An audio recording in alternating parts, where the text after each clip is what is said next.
ലോകം നിശബ്ദമായി പോയ ഒരു കാലത്തെ നമ്മളൊക്കെയും മറന്നു തുടങ്ങിയിരിക്കുന്നു. വിശ്വജനതയെ മുഴുവൻ വിറങ്ങലിപ്പിച്ച ഭയപ്പെടുത്തിയ കോവിഡ് എന്ന മഹാമാരി പരിപൂർണമായി ഇല്ലാതാക്കുവാൻ ഈ നിമിഷം വരെയും ലോകത്തിലെ ഒരു ആരോഗ്യശാസ്ത്ര പുരോഗതിക്കും കഴിഞ്ഞിട്ടില്ല എന്നത് ഗൗരവപൂർവ്വം ചിന്തിക്കേണ്ടതാണ്.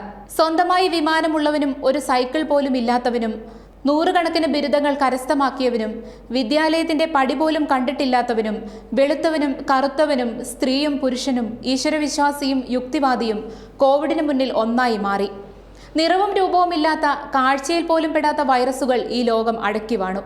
ഓർമ്മിപ്പിക്കാനുള്ളത് ഗൗരവമായ മറ്റൊരു ആരോഗ്യ പ്രശ്നമാണ്.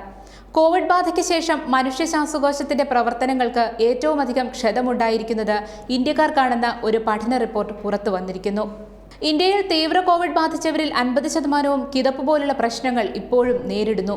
44% പേർക്കും അന്തരീക്ഷവായുവിൽ നിന്ന് ഓക്സിജൻ രക്തത്തിലേക്ക് കടത്തിവിടുന്നതിനുള്ള ഗ്യാസ് ട്രാൻസ്ഫർ ശേഷി കുറഞ്ഞതായാണ് പുതിയ കണ്ടെത്തൽ.